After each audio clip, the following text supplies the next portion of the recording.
Hey guys, thanks for coming by. Jason Perry again. I'm going to talk to you in today's installment about renovation loans. We're going to take a step-by-step look into what it really takes to get a renovation loan, what's needed, some of the tips and tricks and traps that you want to keep in mind when you are looking for a renovation loan, and just to give you a little bit of an insight so you don't think it's this big scary thing, because it's really not. We're going to talk a little bit right now about, in generality, the renovation loan as a whole. And then in some of the other episodes we'll talk about the specifics on an FHA versus a conventional. Specifically, the top 5 steps that you want to do. First and foremost, you want to get approved. We'll get into the detail. I'm going to do just high level first. You want to get approved. Next, what you want to do is you want to find a location, and you want to find the home that you want. Location is more key than the home. You can always fix the home, you can't fix the location. We want to break out the work that's needed. We want to look specifically at the kind of work the home needs. We then want to find contractors to do the work. We'll talk about that. And then lastly, we just want to finalize the docs, complete an appraisal, and then close the loan, and you move into your home. We'll get the work done and then move into your home. So to dial it down, we're going to talk right now about getting approved. 4 things you look at.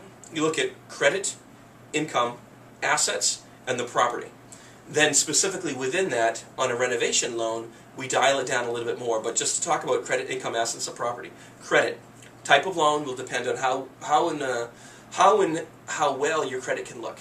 On an FHA loan, you can be 600 or higher on your credit score. And on a conventional, it's typically 660 or higher. So depending on where your credit score may tell you where you're going to be on your loan.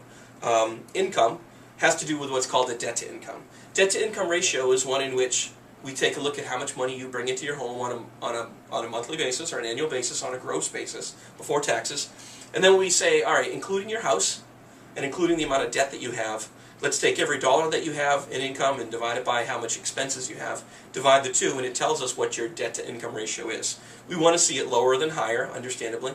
Usually you're going to look somewhere in the low 40s or so as being the top line. Assets has to do with down payment. Are you looking at minimal down payment? Well, with an FHA loan, you can do 3.5% down, and you can actually have a gift of that 3.5% down by a family member.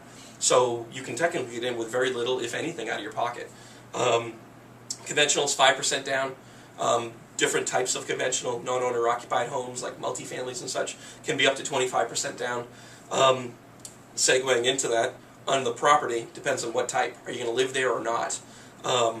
So owner-occupied versus non-owner-occupied, single families, multifamilies, mixed-use homes, a home that might have a salon in the first floor, but 3,000 square foot home with 1,000 of it being the salon and 2,000 of it being the home.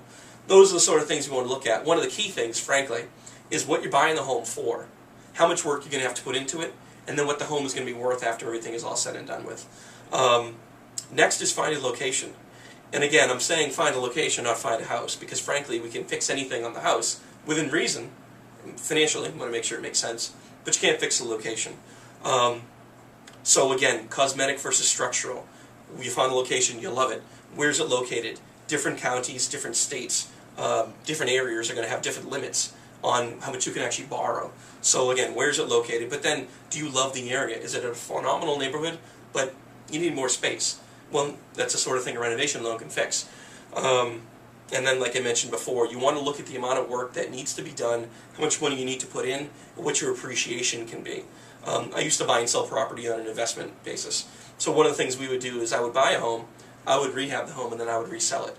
So I have my purchase price, my renovation cost, my profit, and then my sales price. Well, the beauty that you're going to have is you're going to get rid of this one, and you're just going to have the purchase in the repairs, and you're going to have a value, and that profit would be your equity. So it's a great opportunity for you that way. Third, you want to break out the amount of work that's needed. Again, structural versus cosmetic, bigger work, less work. If we're talking FHAs, we want to think, is it going to be below 35 grand or above 35 grand? Is it small, remodeling the kitchen? Beautiful house, kitchens and baths are dated. Beautiful, that's what this program's for. Beautiful house needs a second floor. That's what the program is for. Different program, different amount of work. So you want to think again, what kind of work needs to be done. The last 2 parts, you want to find the contractors to do the work. Now, key points. A, you can't do the work yourself. We don't do self-help loans. Reason being is you need to bring the income in to pay the loan, not do the work. Even though technically you say you're going to save money by doing the work yourself, truth being said, there's a lot of loans out there and a lot of homes that are in there that are in foreclosure that are half completed by folks who do that. So business-wise, self-help isn't an opportunity.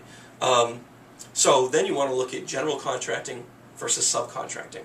General contractor is one individual or company who, they call it GC. They GC, general contract, all the work.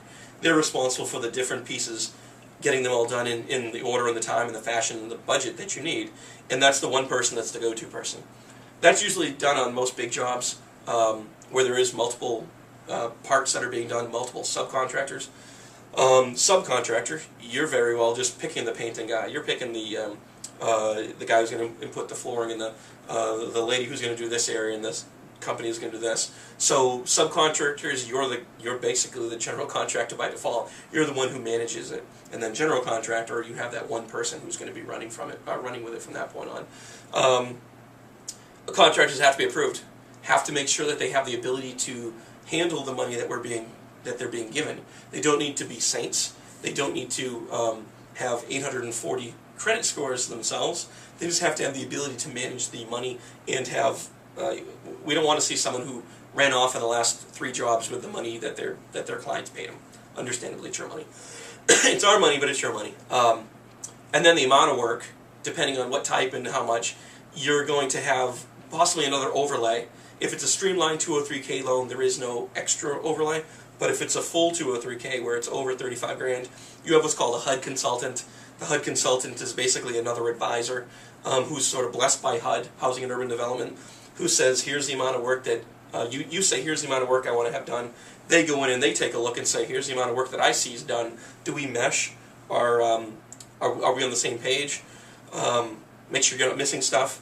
How quickly you can go from 80 grand to 130 grand in repairs. So you go down another set of eyes. That other set of eyes does cost you a little bit more money, but again, in the grand scheme of things, I've seen more situations where the HUD consultants actually saved money for the buyer. So great opportunity there, great use. And then if it's not FHA, you also have a second level, which is called a third-party inspection company. And that's the same sort of thing that a HUD consultant does, but they do it on conventional loans, all conventional loans, depending on 15 grand to 150 grand. And then lastly is basically finalize the docs, get the appraisal completed, and then close. Timing usually from start to finish is usually anywhere in the vicinity of 60 days. Again, you want to think, like I mentioned in the beginning, credit, income, assets, and property. The better you are in those sort of things, and the better you have your stuff together, the better it's going to be. The appraisal, again, same thing. What's it worth? How much is it going to be worth? Do we have equity built in? Are you thin, or you have a great deal of equity? If it's FHA, there's different sets of forms as well that you do. But that's ultimately the scoop. Just to give you, again, it's not a big, scary animal. It's a great product, great program for today's environment.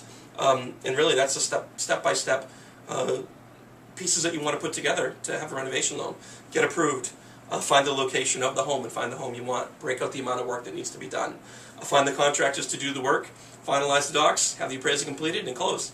So that's it. Again, Jason Perry. Appreciate you coming by. Glad I could give you a little more insight on renovation loans and how they can help you. And look forward to talking with you soon.